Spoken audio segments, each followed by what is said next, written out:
Albernaz não tinha tanta fúria contra os adversários. No fundo da alma, ele os queria até.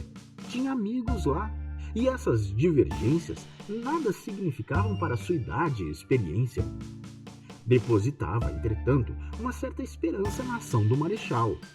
Estando em apuros financeiros, não lhe dando bastante a sua reforma e a gratificação de organizador do arquivo do Largo do Moura, esperava obter uma outra comissão que lhe permitisse mais folgadamente adquirir o enxoval de Lalá.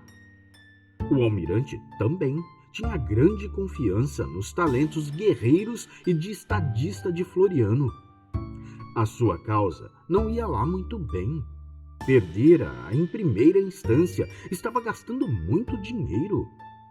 O governo precisava de oficiais de marinha. Quase todos estavam na revolta. Talvez lhe dessem uma esquadra a comandar. É verdade que... Mas que diabo! Se fosse um navio, então sim. Mas uma esquadra, a coisa não era difícil. Bastava coragem para combater. Bustamante cria com força na capacidade do general Peixoto, tanto assim que, para apoiá-lo e defender o seu governo, imaginava organizar um batalhão patriótico de que já tinha o nome, Cruzeiro do Sul, e naturalmente seria o seu comandante, com todas as vantagens do posto de coronel. Genelício, cuja atividade nada tinha de guerreira, esperava muito da energia e da decisão do governo de Floriano. Esperava ser subdiretor e não podia um governo sério, honesto e enérgico fazer outra coisa desde que quisesse pôr ordem na sua seção. Essas secretas esperanças eram mais gerais do que se pode supor. Nós vivemos do governo. E a revolta representava uma confusão nos empregos, nas honrarias e nas posições que o Estado espalha. Os suspeitos abririam vagas e as dedicações supririam os títulos e habilitações para ocupá-las.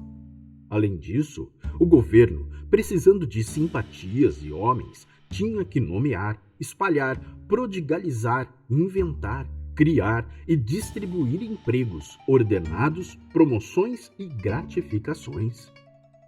O próprio doutor Armando Borges, o marido de Olga, e sábio, sereno e dedicado quando estudante, colocava na revolta a realização de risonhos anelos.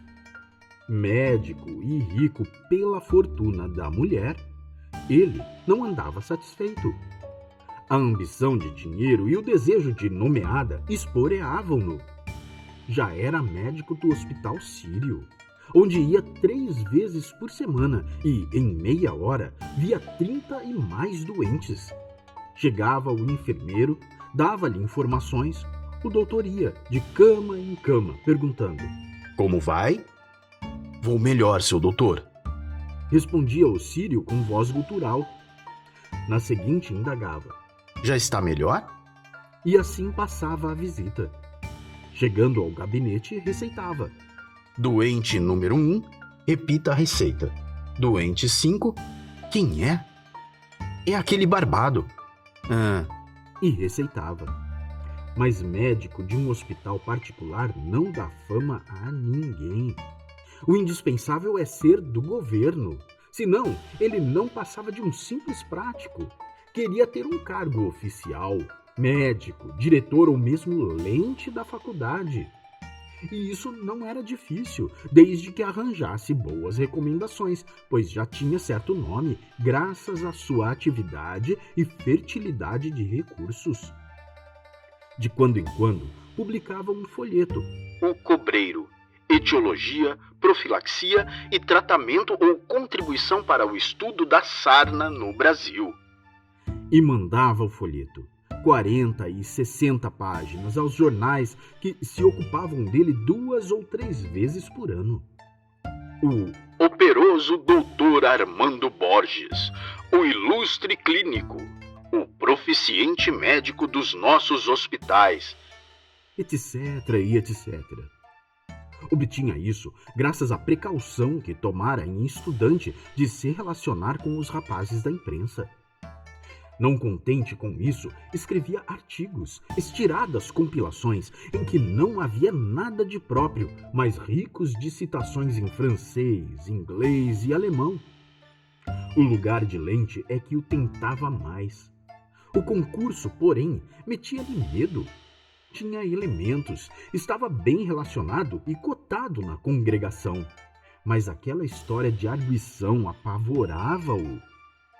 Não havia dia em que não comprasse livros em francês, inglês e italiano. Tomara até um professor de alemão para entrar na ciência germânica. Mas faltava-lhe energia para o estudo prolongado, e a sua felicidade pessoal fizera evolar-se a pequena, que tivera quando estudante. A sala da frente do alto porão tinha sido transformada em biblioteca. As paredes estavam forradas de estantes que gemiam ao peso dos grandes tratados.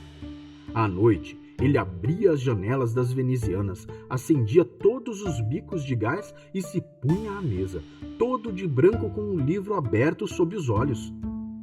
O sono não tardava a vir ao fim da 5ª página. Isso era o diabo. Deu em procurar os livros da mulher. Eram romances franceses. Goncourt, Anatole France, Dodot, Maupassant, que o faziam dormir da mesma maneira que os tratados. Ele não compreendia a grandeza daquelas análises, daquelas descrições, o interesse e o valor delas, revelando a todos a sociedade, a vida, os sentimentos, as dores daqueles personagens, um mundo. O seu pedantismo, a sua falsa ciência e a pobreza de sua instrução geral faziam-no ver naquilo tudo brinquedos, passatempos, falatórios, tanto mais que ele dormia à leitura de tais livros. Precisava, porém, iludir-se a si mesmo e à mulher. De resto, da rua viam-no, e se dessem com ele a dormir sobre os livros. Tratou de encomendar algumas novelas de Paulo de Kock, enlombadas com títulos trocados, e afastou o sono. A sua clínica, entretanto, prosperava. De comandita com um tutor, chegou a ganhar uns 6 contos, tratando de um febrão de uma órfã rica. Depois, muito que a mulher lhe entrara na sua simulação de inteligência, mas aquela manobra indecorosa indignou-a. Que necessidade tinha ele disso? Não era já rico? Não era moço? Não tinha o privilégio de um título universitário? Tal ato pareceu à moça mais vil, mais baixo que a usura de um judeu, que o aluguel de uma pena. Não foi desprezo, nojo que ela teve pelo marido. Foi um sentimento mais calmo, menos ativo. Desinteressou-se dele, destacou-se de sua pessoa. Ela sentiu que tinha cortado todos os laços de afeição, de simpatia que prendiam ambos, toda a ligação moral, enfim. Mesmo quando noiva, verificara que aquelas coisas de amor ao estudo, de interesse pela ciência, de ambições, de descobertas nele, eram superficiais, estavam à flor da pele. Mas desculpou. Muitas vezes nós nos enganamos sobre as nossas próprias forças e capacidades. Sonhamos ser Shakespeare e saímos mal das vinhas. Era perdoável, mas charlatão. Era demais. Passou-lhe um pensamento mau, mas de que valeria essa quase indignidade? Todos os homens deviam ser iguais. Era inútil mudar deste para aquele. Quando chegou a esta conclusão, sentiu um grande alívio e a sua fisionomia se iluminou de novo, como se já estivesse de todo passada a nuvem que empanava o sol dos seus olhos. Naquela carreira atropelada para o nome fácil, ele não deu pelas modificações da mulher. Ela dissimulava os seus sentimentos, mais por dignidade e delicadeza que mesmo por qualquer outro motivo. E a ele faltavam a sagacidade e finura necessárias para descobri-los sob o seu esconderijo. Continuavam a viver como se nada houvesse, mas quanto estavam longe um do outro. A revolta veio encontrá-los assim. E o doutor, desde 3 dias, pois há tanto ele rebentara, meditava a sua ascensão social e monetária. O sogro suspendera a viagem à Europa e, naquela manhã, após o almoço, conforme o seu hábito, lia, recostado numa cadeira de viagem, os jornais do dia. O genro vestia-se e a filha ocupava-se com sua correspondência, escrevendo à cabeceira da mesa de jantar. Ela tinha um gabinete com todo o luxo, livros, secretária, estantes, mas gostava pela manhã de escrever ali, ao lado do pai. A sala lhe parecia mais clara.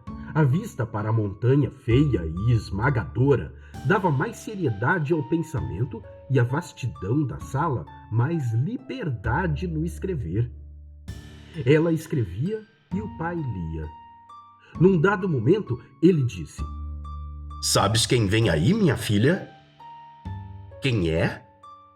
Teu padrinho. Telegrafou ao Floriano dizendo que vinha. Está aqui no O País. A moça adivinhou logo o motivo, o modo de agir e reagir do fato sobre as ideias e sentimentos de Quaresma. Quis desaprovar, censurar.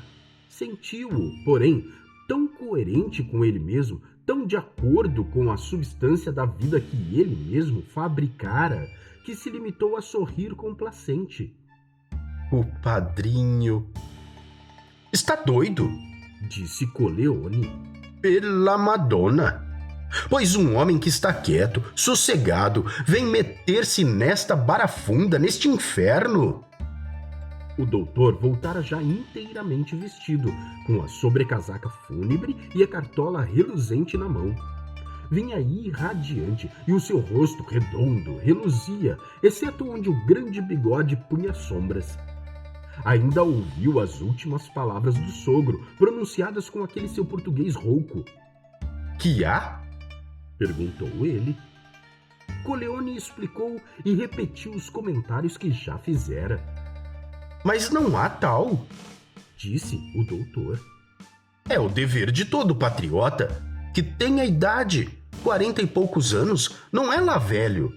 Pode ainda bater-se pela República. Mas não tem interesse nisso? Objetou o velho. E há de ser só quem tem interesse que se deve bater pela República? Interrogou o doutor. A moça, que acabava de ler a carta que tinha escrito, mesmo sem levantar a cabeça, disse: Dê certo. E vem você com as suas teorias, filhinha. O patriotismo não está na barriga. E sorriu com um falso sorriso que o brilho morto dos seus dentes postiços mais falsificava. Mas vocês só falam em patriotismo. E os outros? É monopólio de vocês o patriotismo? Fez Olga. Dê certo. Se eles fossem patriotas, não estariam a despejar balas para a cidade, a entorpecer, a desmoralizar a ação da autoridade constituída. Deviam continuar a presenciar as prisões, as deportações, os fuzilamentos, toda a série de violências que se vêm cometendo aqui e no Sul. Você, no fundo, é uma revoltosa, disse o doutor, fechando a discussão. Ela não deixava de ser. A simpatia dos desinteresses da população inteira era pelos insurgentes. Não só isso sempre acontece em toda parte, como particularmente no Brasil, devido a múltiplos fatores, há de ser assim normalmente. Os governos, com os seus inevitáveis processos de violência e hipocrisias, ficam aliados da simpatia dos que acreditam nele. E demais, esquecidos de sua vital impotência e inutilidade, levam a prometer o que não podem fazer, de forma a criar desesperados que pedem sempre mudanças e mudanças. Não era, pois, de admirar que a moça tendesse para os revoltosos. E Coleoni, estrangeiro, e conhecendo, graças à sua vida, as nossas autoridades, calasse as suas simpatias num mutismo prudente. Não me vá comprometer, hein, Olga? Ela se tinha levantado para acompanhar o marido. Parou um pouco, deitou-lhe o seu grande olhar luminoso e com os finos lábios um pouco franzidos. Você sabe bem que eu não te comprometo.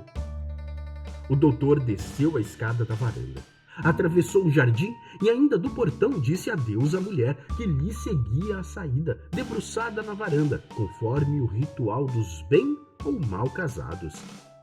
Por esse tempo, coração dos outros sonhava desligado das contingências terrenas.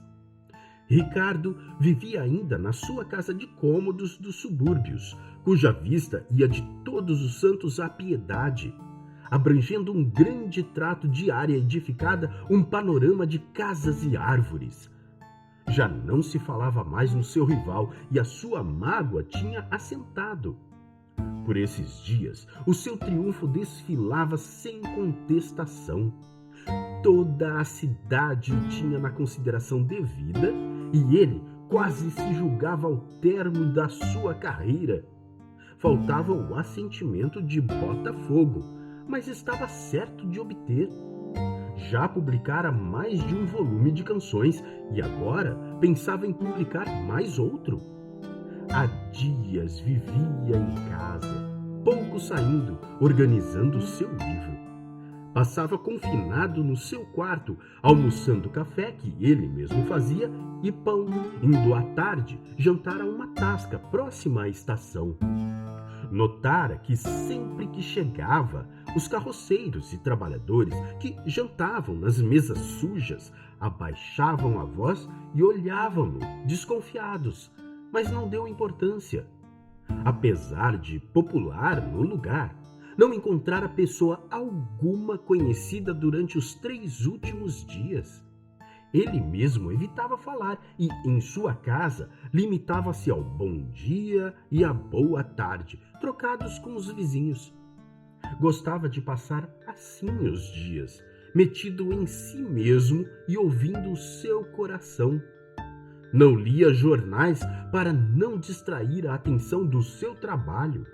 Vivia a pensar nas suas modinhas e no seu livro que havia de ser mais uma vitória para ele e para o violão estremecido.